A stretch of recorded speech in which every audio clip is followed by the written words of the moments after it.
কাদেরে কুদরত তুদারি हर से खाही आकुनी मुर्दा राजा हम तो बख्शी जिंदा बेजाकुनी बरगे दरख्तो सबसे दर नजरे होशियार हर वर के दफ्तरी साथ मारिफाते किरदगार কোনো জ্ঞানবান চক্ষুষ্মান কোনো মানুষ যদি একটা গাছের পাতার দিকে তাকায় তাহলে আমার আল্লাহর পরিচয় পেয়ে যায়। কথা বলেন ঠিক কিনা?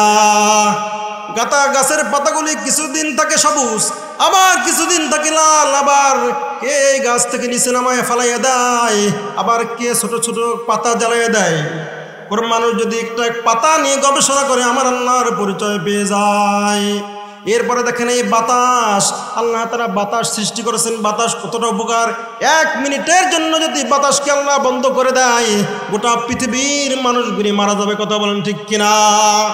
বাতাস দ্বারা অক্সিজেন পেয়ে থাকি আমরা। কথা বলেন ঠিক কিনা? আল্লাহ তাআলা এই বাতাস সম্পর্কে বলেন সূরাতুল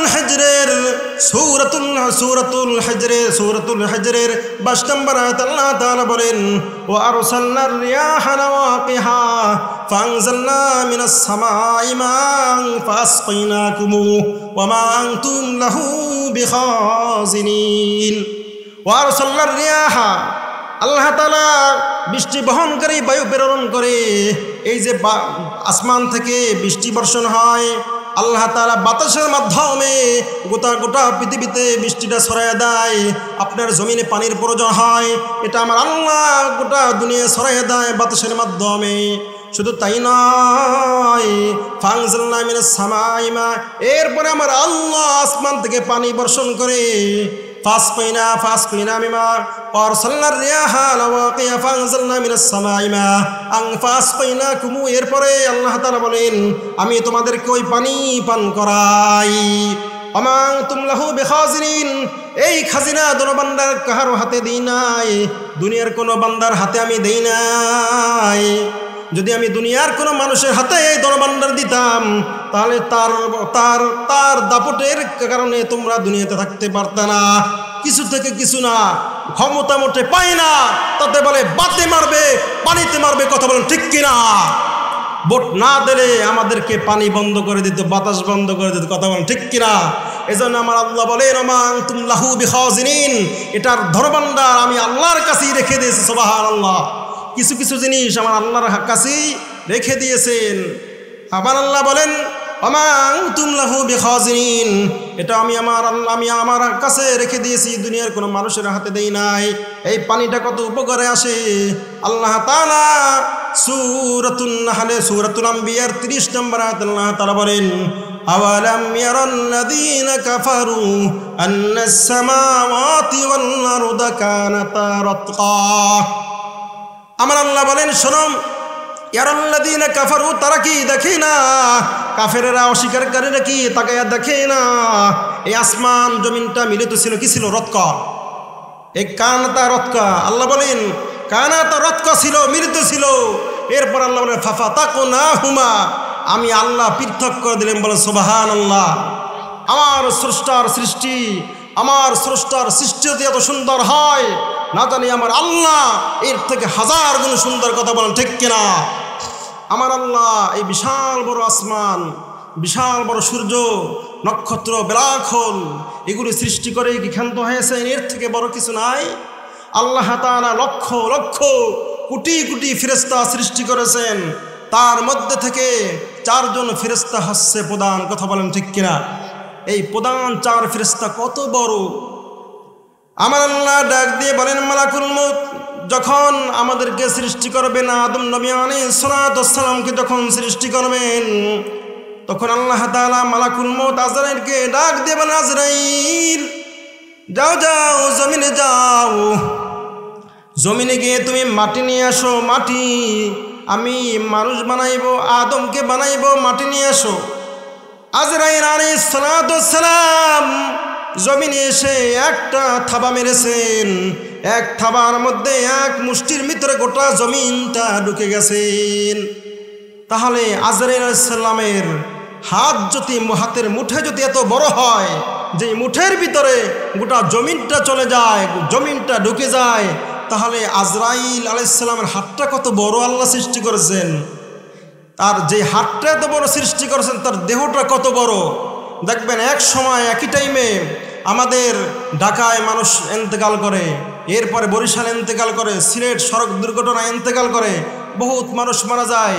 আমেরিকা, রাশিয়া, ইন্ডিয়া, বিভিন্ন দেশে, ইউরোপ, বিভিন্ন জায়গায় এক সময় মানুষ মারা যায়। তাহলে এদের জান কিভাবে কবজ করে? তাফসীর ইবনে কাসিরের ভিতরে রাখেন আজরাইল আলাইহিস সালামের এই সমস্ত জান কবজ করতে কোনো কষ্ট হয় না, কারণ পৃথিবীর থেকে, গোটা পৃথিবীর থেকে আজরাইল আলাইহিস সালামের হাতখানা আল্লাহ তাআলা বড় বানাইছেন। আল্লাহু আকবার। গোটা পৃথিবীর থেকে আজরাইল আলাইহিস সালামের হাতখানা আল্লাহ তাআলা বড় বানাইছেন। এরপরে আসেন জিবরিল আলাইহিস সালাম কত বড়। এই জিবরিল আলাইহিস সালামকে আল্লাহ রসুল সাল্লাল্লাহু আলাইহি সাল্লাম প্রশ্ন করলেন যে ভাই জিবরিল, তুমি যে আসমান থেকে আরশে আজিম থেকে জমিনে আসো, ওহী নিয়ে, কোরআন নিয়ে এসো আমার কাছে, কোরআন নাজিল করতে, কোরআন নিয়ে আসো, আসমান থেকে জমিনে আসতে তোমার 600 পাখা থেকে কয়টা পাখা ব্যবহার করো? জিবরিল আলাইহিস সালাম বললেন, ইয়া রাসূলুল্লাহ, ইয়া হাবিবাল্লাহ, আরশে আজিম আমি আসমান থেকে সিদরাতুল মুনতাহা থেকে জমিন পর্যন্ত আসতে মাত্র 600 পাখার মধ্যে মাত্র একটা পাখা ব্যবহার করতে হয়। সুবহানাল্লাহ, সুবহানাল্লাহ। কালকের বারে গিয়ে বললেন, আজকে বলার প্রয়োজন এই কথা বলা ঠিক কিনা? যারা সুবহানাল্লাহ বলবেন, আল্লাহর এত কুদরত নিয়ে কথা, আল্লাহর সৃষ্টির রহস্য নিয়ে কথা, সুবহানাল্লাহ তো এমনি মন থেকে বের হয়ে যাবে, কথা বলেন ঠিক কিনা? তাহলে জিবরিল আলাইহিস সালাম 600 পাখা থেকে মাত্র একটা পাখা ব্যবহার করে সিদরাতুল মুনতাহা থেকে জমিনে আসতে। আল্লাহ রসুল সাল্লাল্লাহু আলাইহি সাল্লাম বললেন, ভাই জিবরিল, তোমার আসল রূপটা একটু আমাকে দেখাও। তুমি তো মানুষের বেশ ধরে ছদ্মবেশে আমার কাছে আসো, তোমার আসল রূপটা একটু দেখাও। জিবরিল আলাইহিস সালাম বলেন, ইয়া রাসূলুল্লাহ, ইয়া হাবিবাল্লাহ, আমার আসল রূপ দেখতে হলে জমিনে নয়, জমিনে এই গোটা পৃথিবীতে আমার আসল রূপ ধরবে না, পৃথিবী ছোট হয়ে যাবে। বলে আল্লাহু আকবার। আমার আসল রূপ যদি দেখতে হয় সিদরাতুল মুনতাহা আমার বাড়ি যাবেন, আমার বাড়ি গেলে আমার আসল রূপটা দেখাই দেব। মেরাজের রজনীতে যখন আল্লাহ রাসূল সাল্লাল্লাহু আলাইহি সাল্লাম আল্লাহর সাথে সাক্ষাৎ করতে যাবেন, সিদরাতুল মুনতাহায় বসে জিবরিল আলাইহিস সালাম আল্লাহ রসুলকে ডাক দিয়ে বলে, ইয়া রাসূলুল্লাহ, ইয়া হাবিবাল্লাহ, এখন যে রাস্তাটা আছে সেই রাস্তায় আমার অগ্রসর হওয়ার আমার ক্ষমতা নাই, আমি আর যেতে পারবো না, আপনি একা চলে যান।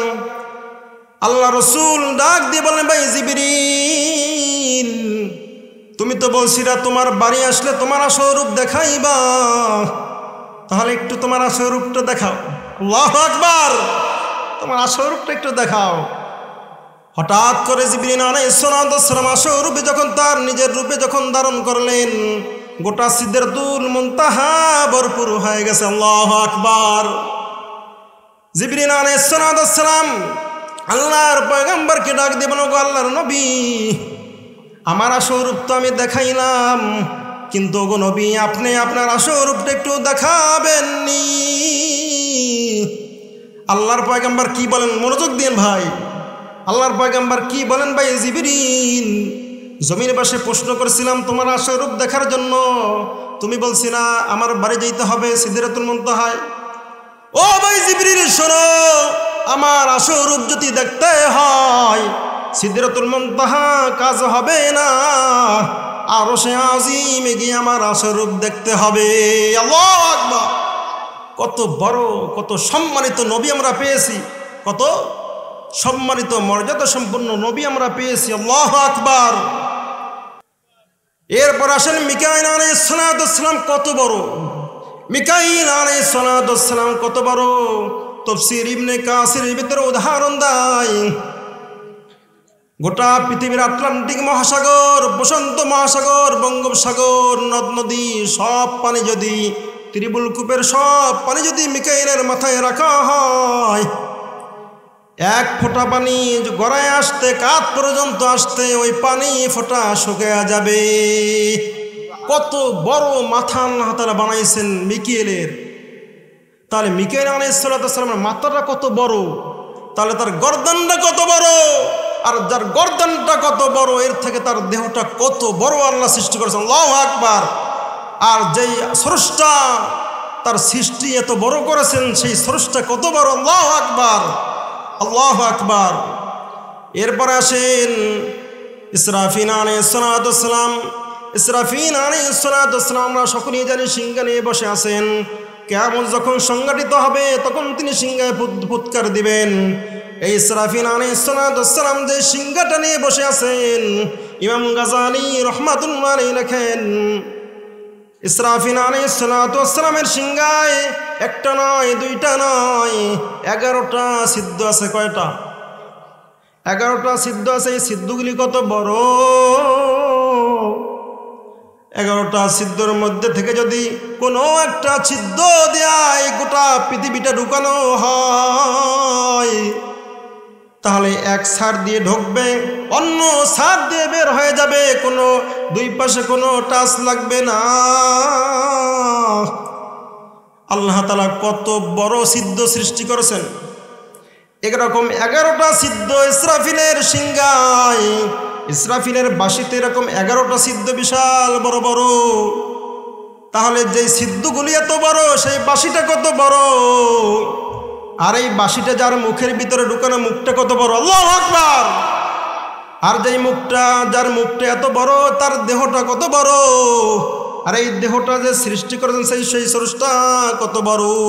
বুঝে আসে কিছু? আহা, খায় আর ঘুমায়, গবেষণা নাই, চিন্তা নাই যে এগুলি কিভাবে আল্লাহ তাআলা সৃষ্টি করেছেন। কোরআনের ভিতরে আল্লাহ তাআলা সব নিদর্শনগুলি একের পর এক লিখে দিয়েছেন, বলে দিয়েছেন। তার আল্লাহ তাআলা কত বড়, তার সৃষ্টি যদি এত বড় হয় তাহলে সেই স্রষ্টা কত বড়। আমার আল্লাহ তাআলা 7 আসমানকে সাজাইছেন। এই 7 আসমানকে সাজাইছেন কত সুন্দর করে। আবার 7টি জমিনও সুন্দর করে সাজাইছেন। 7টি জমিনও সুন্দর করে সাজাইছেন। 7টি জমিনও সুন্দর করে সাজাইছেন। আল্লাহ তাআলা সূরাতুজ জারিয়াতের ভিতরে বলেন, সূরাতুজ জারিয়াতের 48 নম্বর আয়াতে বলেন, ওয়াল আরদা ফারাশনাহা ফানি'মাল মাহিদুন। আমি আল্লাহ জমিনকে বিছিয়ে দিয়েছি কত সুন্দরভাবে তোমাদের জন্য বান্দা, তোমরা যেন হাঁটাচলা করতে পারো, এজন্য আমি জমিনকে সুন্দরভাবে বিছিয়ে দিয়েছি। শুধু তাই নয়, এই জমিনটা তো পানির উপরে ভাসমান। পৃথিবীর ভিতরে 2 ভাগ পানি আর 1 ভাগ মাটি। বৈজ্ঞানিকগণ লেখেন পৃথিবীর ভিতরে 2 ভাগ পানি 1 ভাগ মাটি, গোটা জমিনটা পানির উপরে ভাসমান। আল্লাহ তাআলা বলেন এই জমিনটা আমি সৃষ্টি করেছি পানির উপরে ভাসমান। জমিনটা সৃষ্টি করে আমি আল্লাহ ক্ষান্ত হই নাই। এই জমিনের উপরে আমি আবার প্যারাক মেরে দিয়েছি। এই জমিনের উপরে আমি প্যারাক মেরে দিয়েছি। সূরাতুল আম্বিয়ার 31 নম্বর আয়াতে আল্লাহ তাআলা বলেন, ওয়াজআলনা ফিল আরদি রাওয়াসিয়া তামিদা বিহিম ওয়াজআলনা ফিহা সুবাজান সুবুলান লাআল্লাহুম ইয়াহতাদুন। আমি জমিনের উপরে পাহাড়কে প্যারাগ হিসাবে বসাই দিয়েছি, যাতে করে হেলাধুলা না করে দলিতে দুলিয়া না নষ্ট হয়ে যায়। এজন্য আমি জমিনের উপরে পাহাড়কে সৃষ্টি করেছি, পাহাড়কে প্যারাগ হিসাবে ব্যবহার করেছি। লাআল্লাহুম ইয়াহতাদুন, যাতে করে তোমরা সুন্দর পথ পেয়ে যাও। এর আগে বলেন ফিজাজান সুবুলা, এবং আমি এই পাহাড়কে কেটে আমি বিশাল বড় সড়ক করে দিয়েছি যাতে তোমরা হাঁটতে পারো বান্দা, যাতে করে তোমরা সুন্দরভাবে হাঁটতে পারো। জন্য আমি পাহাড় কেটে পাহাড়ের পাশ দিয়ে বিশাল বড় রাস্তা করে দিলাম। লাআল্লাহুম ইয়াহতাদুন,